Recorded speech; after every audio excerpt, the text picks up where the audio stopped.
Hello everybody, welcome to the next lecture. तो guys, last lecture में आप लोगों ने देखा कि हम किसी भी वेरिएबल का डेटा टाइप चेक कर सकते हैं टाइप लगा करके। या तो वो डेटा टाइप फ्लोट होगा या इंटीजर होगा, दैट मीन्स इंट होगा, या स्ट्रिंग होगा यानी कि str होगा। ओके। और फिर हमने ये भी देखा कि अगर आपको किसी एक वेरिएबल को किसी दूसरे डेटा टाइप में कन्वर्ट करना है, यानी कि फ्लोट को अगर आपको इंटीजर में कन्वर्ट करना है या इंटीजर को अगर आपको फ्लोट में कन्वर्ट करना है, तो आप बिल्कुल कुछ इस तरीके से कर सकते हैं जिस तरीके से हमने फ्लोट डिवीजन नाम के वेरिएबल को इंटीजर में कन्वर्ट कर दिया। ओके।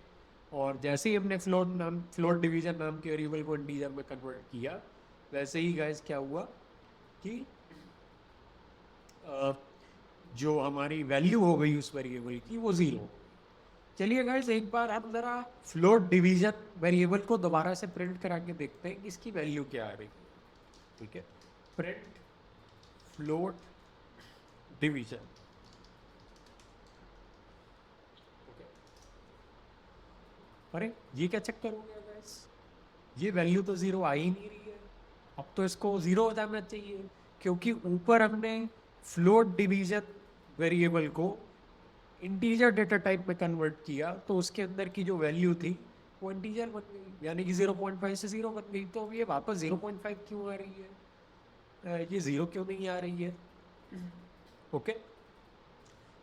तो गाइज, इस इस चीज को समझने के लिए आपको एक प्रोग्रामिंग का बहुत ही इंपॉर्टेंट और कॉमन कॉन्सेप्ट समझना पड़ेगा, जिसे हम कहते हैं असाइनमेंट का कॉन्सेप्ट। ठीक है, concept of assignment, concept of assignment. या फिर किसी भी वेरिएबल की वैल्यू में इन प्लेस चेंजेस करना।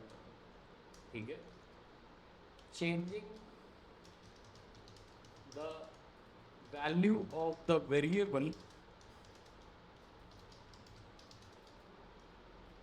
In place. ओके। कायदे से मुझे से ये बात नहीं लिखनी चाहिए, ये मैं आपको जब इस कॉन्सेप्ट को भी एक्सप्लेन करूंगा तो उसी के अंदर इंट्रोड्यूस कर दूंगा। तो हम असाइनमेंट के कॉन्सेप्ट को समझने जा रहे हैं, और ये कॉन्सेप्ट हमें ये समझने में मदद करेगा कि क्यों जब हम पहली बार फ्लोट डिवीजन के ऊपर इंट लगा रहे हैं तो उससे वैल्यू तो उसकी जीरो आ रही है, लेकिन जब दोबारा से हम उसी सेम वेरिएबल को प्रिंट करा रहे हैं तो नहीं आ रही जीरो वैल्यू। ये क्या चक्कर हो रहा है? ओके। तो चलिए गाइस, मैं आपको एक छोटी सी चीज करके दिखाता हूँ, और वहां से हम इस कॉन्सेप्ट को आगे कैरी फॉरवर्ड करेंगे। ठीक है। तो मैं काम करता हूँ, मैं सेम वही पुराना वाला काम करने जा रहा हूँ, यानी कि फ्लोट डिवीजन वेरिएबल को मैं इंटीजर में कन्वर्ट करूंगा, और कन्वर्ट करने के बाद जो वैल्यू आएगी उसको एक वेरिएबल में डाल दूंगा, किसी दूसरे वेरिएबल में डाल दूंगा। तो float, let's say int division,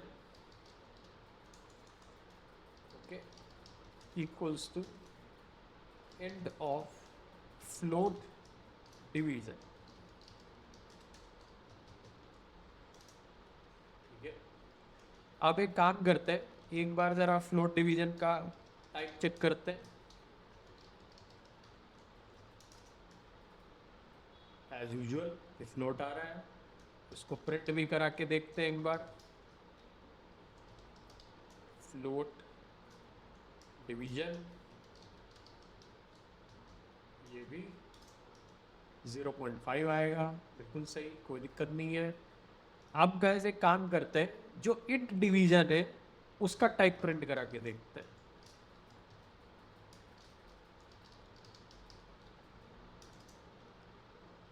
ओहो, तो गाइस देखिए ये इंट आ रहा है, और इसकी वैल्यू भी प्रिंट करा के देखते हैं,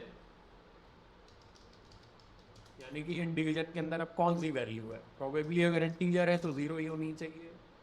तो गाइस आप देख लीजिए, यहाँ पे वैल्यू हमारी जीरो हो गई। ओके। तो यहाँ पे हुआ क्या गाइस? ठीक है, एक्चुअली यहाँ पे एक ऐसी चीज़ हो रही है जिसके बारे में हम सब जानते हैं, हमने स्कूल में पढ़ा है, लेकिन उसको हम यहाँ पे ऑब्जर्व नहीं कर पा रहे, देख नहीं पा रहे, तो हमें समझ में नहीं आ रहा कि क्या हो रहा है यहाँ पे। ठीक है, आपको याद होगा बचपन में गाइस हम सब ने मैथमेटिक्स पढ़ी है, ग्रेड 6 में, 7 में, 8 में, जब हमने अलजेब्रा पढ़ी। ठीक है, तो उस समय हम अक्सर क्या किया करते थे, हम कुछ वेरिएबल मान लेते थे कि let x be the age of Ram. ठीक है, और उसके बाद हम कहते थे कि then if y be the age of Shyam and Shyam is 12 years older than Ram. Okay, Shyam is 12 years older than Ram. Then y क्या हो जाता था guys? y हो जाता था then y equals to x plus 12. हम ऐसा करके लिख देते थे। ठीक है, तो गाइस जब हमने y equal to x plus 12 लिखा, तो x प्लस 12 होने के बाद जो भी एज निकल के आएगी वो y के अंदर चली जाएगी। राइट, यानी कि आपको y के अंदर जो भी वैल्यू डालनी है आप उसे y इक्वल टू करके लिखते हो, आप उल्टा नहीं लिखते। यानी कि आप ये नहीं लिखते कि x plus 12 equal to Y,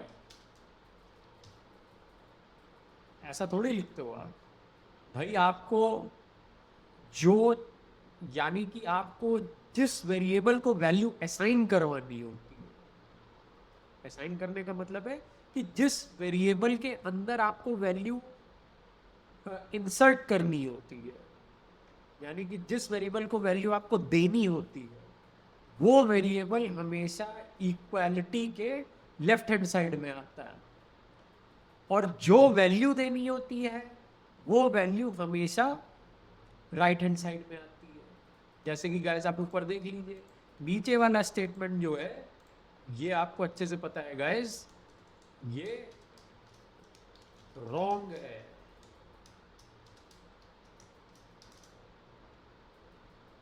क्योंकि हमें वैल्यू देनी है वाई वेरिएबल को, तो कायदे से y variable equal to sign के या इक्वलिटी के लेफ्ट हैंड साइड में आना चाहिए, और जो वैल्यू हमें देनी है वो इक्वलिटी के राइट हैंड साइड में आनी चाहिए। तो यहाँ तो उल्टा हो रहा है, जो वैल्यू देनी है वो लेफ्ट हैंड साइड में आ रही है और जिस वेरिएबल को देनी है वो राइट हैंड साइड में आ रहा है। राइट, ऊपर वाला स्टेटमेंट बिल्कुल सही है।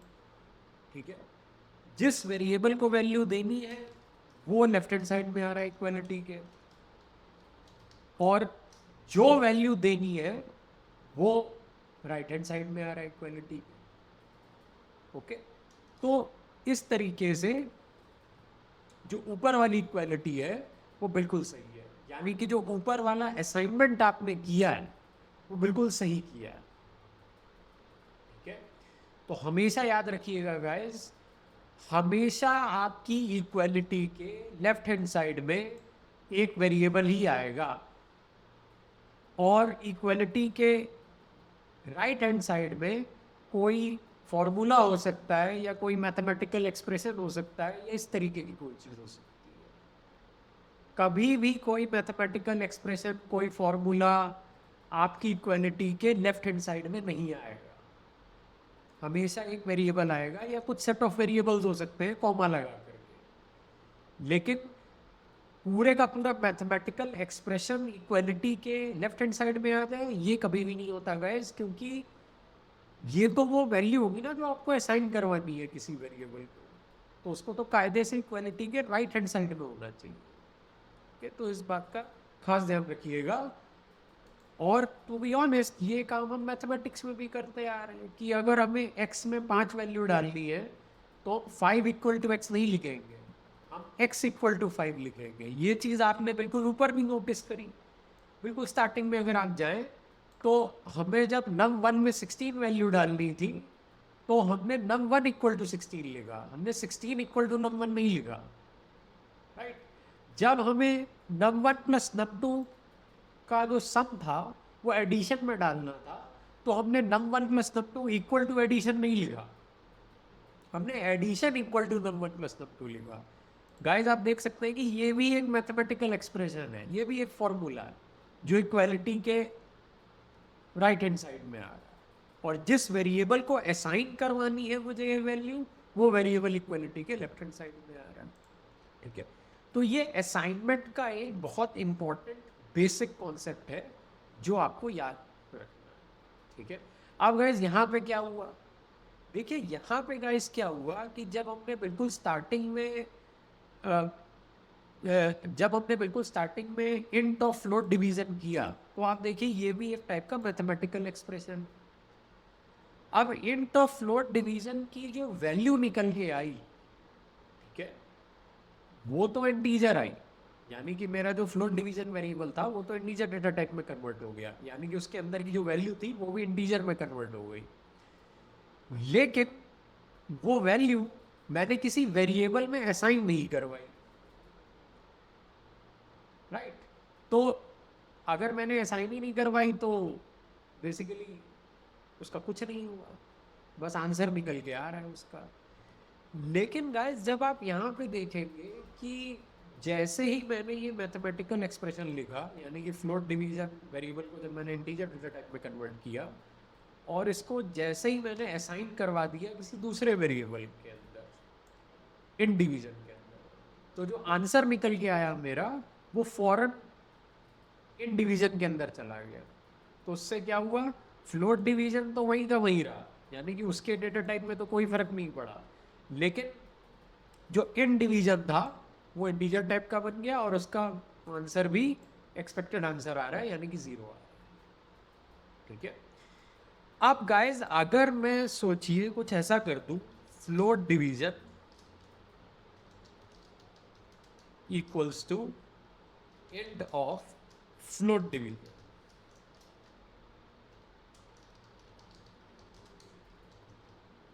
तो आपको अच्छे से पता है क्या होगा।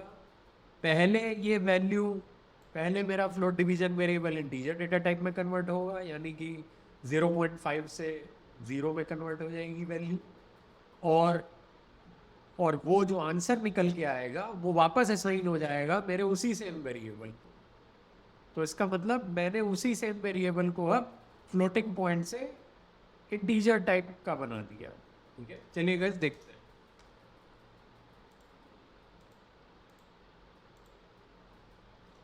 Type of float division,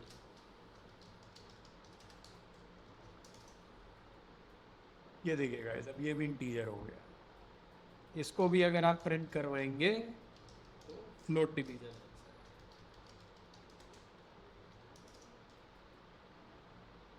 0, right. तो गाइस किसी भी वेरिएबल की वैल्यू या उसका रिजल्ट या उसका आंसर तब तक चेंज नहीं होगा जब तक आप चेंज्ड आंसर को उस वेरिएबल में असाइन नहीं करवाओगे, जैसा कि गाइस आज यहां पे हो रहा है। हम पहले भी ये वाला काम कर रहे थे इंट ऑफ फ्लोट डिवीजन, लेकिन इससे जो आंसर आ रहा था ना वो हम वापस इक्वल टू करके इस वेरिएबल को वापस असाइन नहीं करवा रहे थे।